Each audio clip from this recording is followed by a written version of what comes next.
Hello, in this module we're going to learn one last subderivation strategy. So we know that when we're setting up a derivation and we're trying to show a conditional, then we want to do show cons.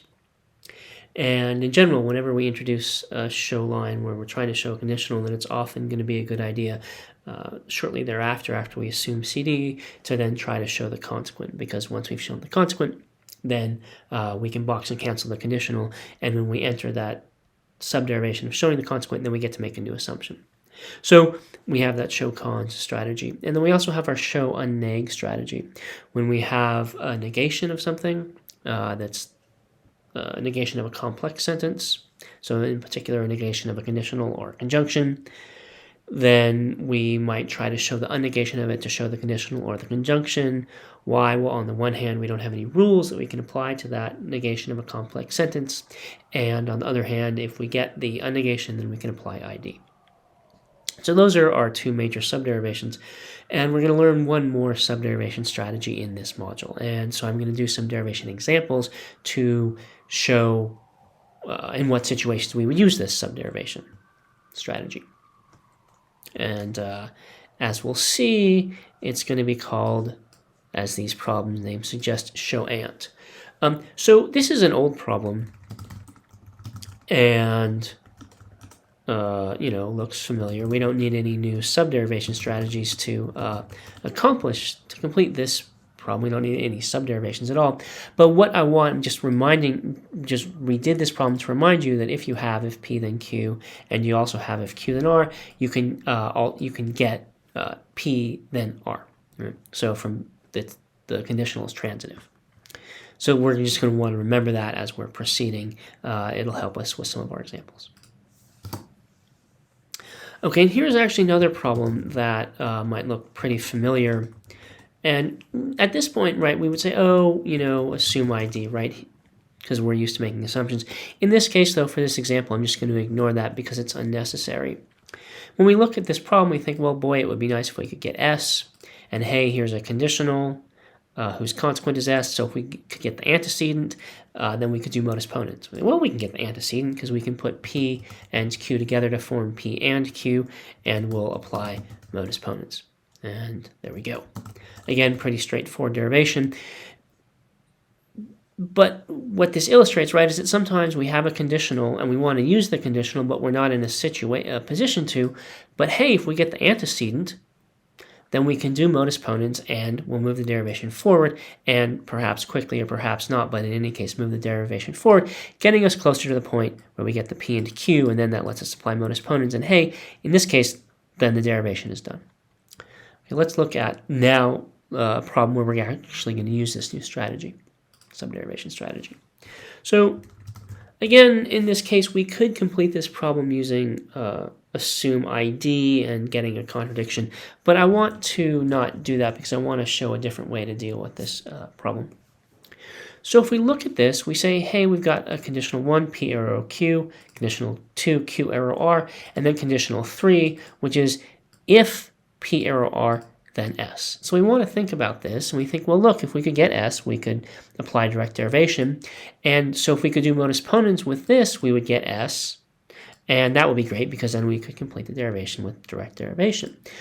Well, what do we need for modus ponens with 4? Well, we need P arrow R because that's the antecedent.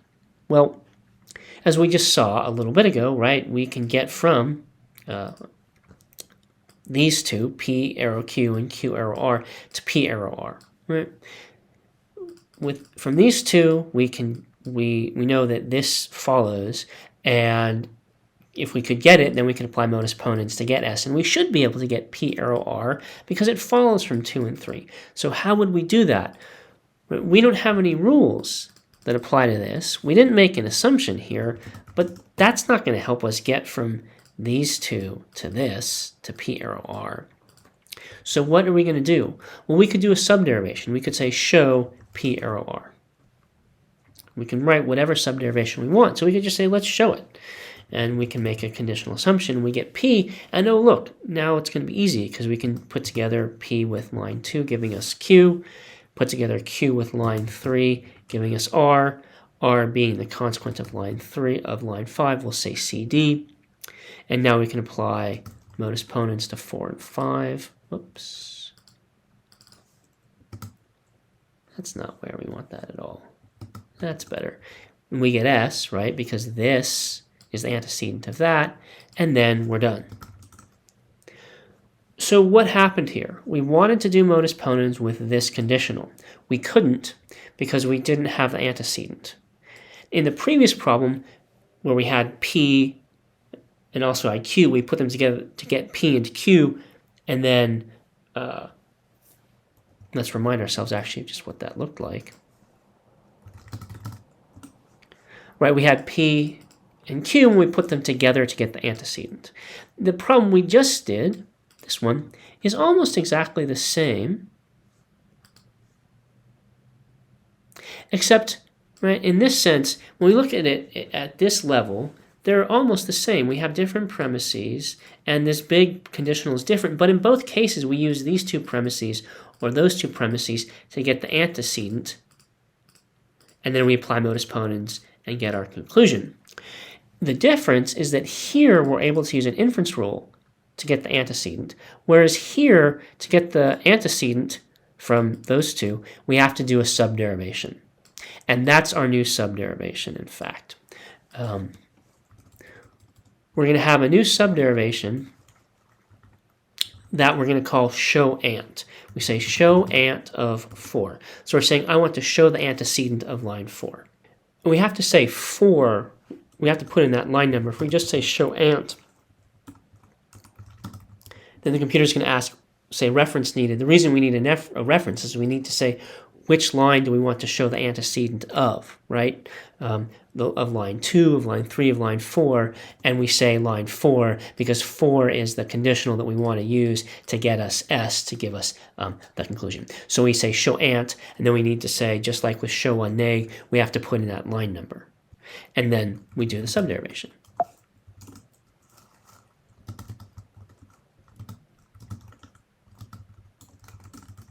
And there we go. So this, we can write it up by hand, but we can also just use this show ant command. And, right, so we have show ant, and it's short for show, let's pop back to the keynote.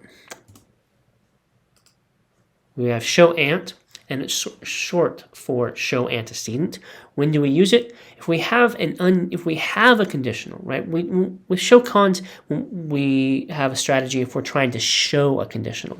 Show ant is, oh, I have a conditional, but I haven't used it yet. I haven't done MP or MT.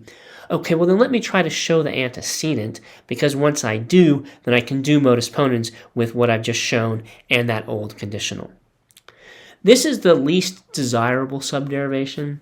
These are better. Why? Well, because they let us box and cancel. And it's always nice to box and cancel. That's always our goal. Whenever we have a show line, the thing we want to do is cancel it. And these are then better because they let us cancel. This is not as good. It only lets us apply modus ponens, and we're still going to have to do other stuff to cancel. It might be quick, as in the two example derivations we just saw. But while it's not as close to completing the derivation as CD or ID is, it's still helpful. So if you're stuck in a derivation and you can't do show, and so you need to do a subderivation, and show cons is not relevant, and show unneg is not relevant, then look to see if show ant is relevant. Ask yourself, do I have any unused conditionals? And are no other subderivations relevant? If so, then I'll do show ant, because I'll show the antecedent, and once I've done that, once we've completed, we show the antecedent here. Once we've completed it, then we can apply modus ponens, allowing us to move the derivation forward. And in this case, actually, we only need to take that one modus ponens step, and then we're in a position to do direct derivation. So that's our new subderivation strategy, show ant. We use it when this derivation is stuck, when we can't apply any other subderivation strategies, and we have an unused conditional. And we do it because it lets us, once we've completed the subderivation, do modus ponens with that unused conditional, moving the derivation forward. And I'll give a couple more examples of what this looks like in the next video.